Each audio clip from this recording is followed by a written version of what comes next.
Welcome to the deep dive. We sift through, well, mountains of information, really, looking for those insights that can help you make sense of things.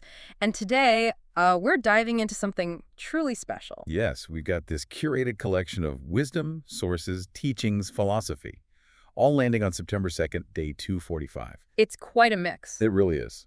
And one source even calls it a masterclass in the fundamental principles that govern personal growth and creative fulfillment. Think of it like a blueprint. A blueprint, I like that. For seeing how things like, say, Stoicism, Eastern thought, even modern psychology and leadership, Yeah. how they all fit together. Exactly. How they interconnect to form a framework, a practical one. Okay, so our mission today is to unpack that framework, to pull out that practical architecture for becoming who you're meant to be. Not just what these thinkers say, but how it all builds together. Right. So if you're looking for maybe a shortcut on your own growth path or you're just curious. Let's dive in. Okay, so transformation, where do we begin? It often feels like we need everything perfectly lined up, doesn't it? The right time, the perfect plan. That feeling, yeah. We wait for the perfect feeling. Yeah. But these sources, they pretty much just cost that whole idea out. Completely. Simon Sinek puts it so directly. He says, it doesn't matter when we start. It doesn't matter where we start. All that matters is that we start. Don't wait. The time will never be just right. It feels like the first rule of change, almost. It really does. It's a direct challenge to that procrastination habit we all have. And, neurologically, just starting, even badly, actually starts to rewire things. It lessens the grip of that inner critic. Kind of a biohack. A biohack against procrastination. I love that. And it connects right into what Zig Ziglar said, doesn't it? It's not where you start, but where you finish that counts. Precisely. Just get in the game. But, okay, what about that voice? That little whisper, sometimes a shout, saying, I'm not good enough, or I'm not ready. Ah, yes. That's where Stephen Pressfield comes in. His book, The War of Art. Yeah. It's brilliant on this. He frames the reader as the hero and the villain. Resistance. Yeah. With a capital R. Exactly. And he talked about the all is lost moment, that point where you genuinely think, this dream I have, I don't have it in me. We've all been there. Crushing. Totally. Yeah. But here's the mind-bending part. Pressfield says that moment, that deep self-doubt, it's not a sign you should quit. He calls it the necessary prerequisite for the hero's journey. Wait, hang on. So feeling totally unprepared, doubting yourself, that's actually a good sign. That feels completely backwards. It does, doesn't it? Yeah. It's what we could call the readiness paradox. Huh? You actually become ready to start right when you feel the least prepared. Huh. Think about it. The person who feels completely qualified, totally ready, maybe their goal isn't big enough, that vulnerability, that all is lost feeling, that's where the real journey starts, whether you're writing a book, giving a talk, launching something big. Wow. Okay. So the takeaway is just show up. Just show up. Like they say, the world is run by those who show up. Okay. Starting is step one. Massive step. But once you're moving, what keeps you going? Especially when the world's always measuring you by, external stuff. Right. And this is where these sources take a really interesting turn. Inward. Towards Eastern wisdom. Exactly. There's this powerful idea. If you have truly attained wholeness, everything will flock to you. That sounds a bit mystical maybe, but it's about a kind of magnetic principle. So not just waiting around passively. No. It's about aligning with your authentic self. When you do that, the idea is that opportunities, support, resources, they start to show up more naturally, less forced chasing. Less striving, more being. But isn't that tricky? In our culture, effortless action, move away, can sound like just giving up. How do they explain the difference? That's a really important point. It's not about doing nothing. It's about aligned action. Action that flows so naturally from who you are, from the situation, that it feels effortless. Okay. Like the source says, those who follow goodness will become goodness. You embody it. It's not just ticking boxes. And it warns against superficiality. Showing off will not produce enlightenment. Right. True power, it argues, is internal. It's about being so centered that your actions naturally flow from that core. That makes sense, like developing an inner compass. But, okay, the practical question. How do you find that authentic nature? How do you know you're hearing your inner guide? Well, the teaching here is quite direct. Your inner self is your inner guide. Simple as that. Well, simple to say. That doesn't mean shut it all advice, of course. Right. But it's about building that muscle of self-trust, learning to discern what resonates as true for you, listening to that quieter voice inside, not just the noise outside. So you start, you tune inward, and then life happens, right? Curveballs, setbacks, criticism. stuff that tests your resolve. Yeah. How do you build the resilience to stay the course? This is where the Stoic wisdom really shines. It offers that tough, practical framework. And maybe the most radical idea is amor fati. Love your fate. Exactly. Don't just endure it, love it, which sounds intense. Yeah, like love suffering. Not quite. It's Yeah. not about liking the pain itself. It's about embracing the obstacles, the difficulties, as the actual raw material for building strength, forging wisdom. So instead of fighting challenges, you lean into them, see them as part of the path. Precisely. They stop being roadblocks and become opportunities, integral to your growth, not interruptions. That reframes everything, and I see how that connects to the idea about competition they mentioned. Absolutely. The quote is powerful. If you continuously compete against others, you become bitter. But if you continuously compete against yourself, you become better. Someone practicing amor fati isn't really battling others or circumstances. They're focused inward, seeing everything that arises as a chance to grow. Right. That fuels intrinsic motivation. It shifts your focus from how do I rank against them to how can I improve on who I was yesterday. That's a game changer. It makes progress an internal journey, not an external horse race. Your growth isn't dependent on anyone else. Okay, these big ideas are amazing. Starting inner guidance, amor fati. They set the stage. But what about Monday morning? You know, the actual daily grind. How do we do this? Right, the nuts and bolts. And that's where Napoleon Hill's 10 keys to self-discipline are just gold. Yeah. They bridge that gap between high philosophy and, well, just living your life. Okay, give us some examples. Well, first off, emotional regulation. Key number 1, be cool when other people get hot. Simple, right, but profound. It reminds you that reacting emotionally is a choice.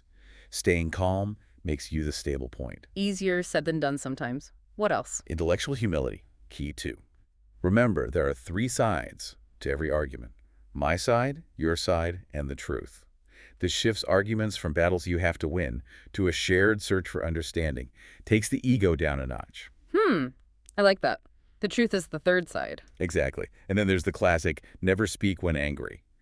We've all regretted words spoken in heat, haven't we? Cooling off first can save so much trouble. Absolutely. He also has this playful but deep one. Treat all people as dearly as possible, as if they were rich relatives who you hope to be remembered in their will. Oh, okay. The point being, we know how to treat people well when we value them. What if we just extended that courtesy, that basic respect, to everyone? That's a really powerful thought experiment. Changes how you see strangers, cashiers, everyone. Right. And linking back to the Stoics, no matter how unfortunate the circumstances, always look for the seed of benefit. That's amor fati in action. Actively searching for the lesson, the growth opportunity, even in really tough stuff. Okay, finding the upside. What else? Communication skills. Learn the art of asking questions and actually listening to answers. In our world of hot takes and quick replies, really listening. That transforms conversations into learning moments for everyone involved. So it's not just about talking, but truly engaging. Exactly. Then there's responsibility. Only say or do things that will help, not hurt, those into your influence. Recognizing the impact you have, big or small. And discernment. Learn the difference between friendly analysis, honest yet kind, and unfriendly criticism. It's about intention, delivery. One builds up, the other tears down. Critical distinction. And 2 final ones that are linked. First, a good leader can take orders as good as he gives them. Understanding followership builds credibility for leadership. And number 10, which leads us right into Tolstoy. Always be tolerant of your fellow humans, remember? We all make mistakes, and we're all works in progress. That final key, tolerance, sets up Leo Tolstoy perfectly. Wow. Because he has this really surprising take on tolerance and truth, doesn't he? It's almost counterintuitive. It really is. Tolstoy asserts the closer people are to the truth, the more tolerant they are of the mistakes of others. Which is not what you'd expect. You'd think certainty makes people rigid, maybe judgmental. Exactly. But Tolstoy is pointing towards what philosophers call epistemic humility. Basically, people who've genuinely wrestled with big, complex questions, who've confronted their own mistakes and biases. They know how hard it is to find the truth. Ah, so that struggle makes them more understanding, more compassionate about others getting it wrong. Precisely. He contrasts this with those who, as he puts it, don't believe in the spiritual foundations of their faith, who only pay lip service to the outer shell. He says they can't be tolerant. And that's not just about religion, is it? It could be anyone using a superficial grasp of something, knowledge, ideology, whatever, to look down on others. Absolutely. It's a critique of performative certainty, really. So this raises a big question. How should we share what we believe is true? Does real truth need to be forced on people? Tolstoy has a powerful answer. A real truth, a real faith, needs neither worldly support nor an outer glamour, nor does it need to be forcefully introduced to others. It has its own power, its own draw. That's the implication. It doesn't need coercion. He warns about intolerant and power-hungry priests and pastors negating religion, but also notes that unbelievers can be equally intolerant. So intolerance isn't tied to belief or non-belief, but to something else. Right. And he lays down this fundamental rule. If a good end can be achieved only through bad means, either it is not good after all, or its time has not yet come. It forces you to look at your methods, not just your goals. Okay, we've got starting, inner guidance, resilience, daily tools, tolerance. But hovering over all of this is the ultimate context, isn't it? Our time is limited. Yeah. And Elaine de Botton puts it starkly, almost brutally. Life is only 672,000 hours long. Be kind. Wow, 672,000 hours. That number, it lands differently than just saying life is short. It does. It's not just a moral plea. It's almost mathematical. It frames the choice. Given this finite time, how much are you going to spend on negativity versus kindness? Internalizing that limit really forces you to reevaluate what's trivial and what's precious. Every moment spent angry, bitter, judgmental Yep. is literally deducted from that finite total, gone forever. Which makes Robert Louis Stevenson's idea about the duty of being happy resonate even more. Duty. That's a strong word for happiness. It is. But he doesn't mean forcing a smile. It's more about a deep sense of satisfaction with your choices, with how you're using this conscious experience. Almost like a responsibility to life itself. Choose presence, choose engagement over resentment. And that connects directly to Carlin F. Gordon's quote, which just hits you between the eyes. If someone talked to you the way you talk about yourself, you would have kicked them out of your life long ago. Oof. Yeah. With only 672,000 hours, why spend any of them letting that negative inner voice run the show? It's a powerful challenge to how we treat ourselves. Okay, we've covered so much ground. Starting, the inner compass, resilience, practical tools, tolerance, time. It feels like a whole toolkit. But what's the thing that ties it all together, the energy that makes it all work? I think Vincent van Gogh gives us that integrating force. Yeah. His insight. Whoever loves much, performs much, and can accomplish much, and what is done in love is done well. Love. But not just romantic love, right? No, not sentimentality. It's more like the raw energy of deep engagement, passion, meaning, purpose. When you're fully invested in something. So love for the work itself, the craft.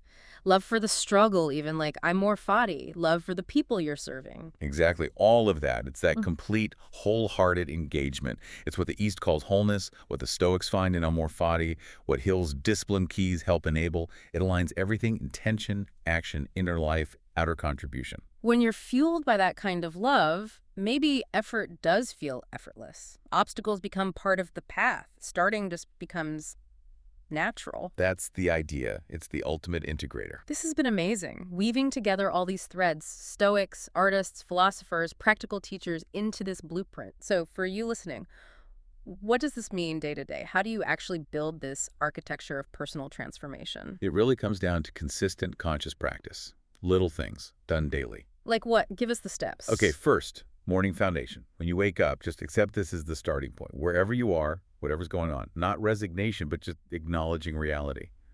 This moment is all you have to work with. Drop the need for perfection before you begin. Okay. Step 1, accept the start line. Step 2, internal dialogue management. Throughout the day, catch yourself. Listen to that inner voice. Apply Hill's idea. Friendly analysis. Ask yourself, what would I say to a dear friend right now? How would I support them? And try saying that to yourself. Be your own good friend. I like that. Third, interaction protocols. Use Hill's keys consciously. Someone getting heated. Choose to stay cool. Disagreement. Look for that third side, the truth. Facing a challenge. Pause. Look for the seed of benefit. Practical rules for engagement. Fourth, evening integration. End your day competing against, well, you from yesterday. Ask, how did I grow? Even a tiny bit. What did I learn? How did I contribute or show kindness? It creates this positive upward momentum. Nice. A daily self-check-in. And finally, tolerance practice. Just keep reminding yourself, everyone you meet is fighting a battle you know nothing about. That fosters patience, empathy. It makes relationships and just being in the world so much better. And if you do all this, what's the result? The payoff. It comes back to that Eastern idea. If you have truly attained wholeness, everything will flock to you. Wholeness isn't being perfect. It's that harmony that happens when your actions match your values, your inner talk supports you, and you're honest about your strengths and weaknesses. It creates this natural magnetism. Opportunities, relationships, resources, they start to flow towards you. It sounds like a powerful, almost elegant way to live. So here's where it gets really practical for you. This whole deep dive, all this wisdom from day 245, it shows that transformation isn't some far-off goal. It's how you travel right now, today, every single day, every interaction, even every thought. It's a choice point. Tolerance or judgment, growth or staying stuck, love or fear. And you've got those 672,000 hours, roughly. Some are gone, no idea how many are left. But the ones you do have, they are yours to use with intention, with kindness, and with the sheer courage to just keep starting, especially when you feel least ready. The sages, the stoics, the teachers, the artists, they all land on this one point, don't they? Across time, across cultures, all that matters is that you start. And then start again tomorrow and the day after. Until starting isn't just something you do occasionally. It's just who you are. Yeah. So the question for you is, what will you start today, right now, with whatever you have right where you are? What's the first small step towards building your blueprint?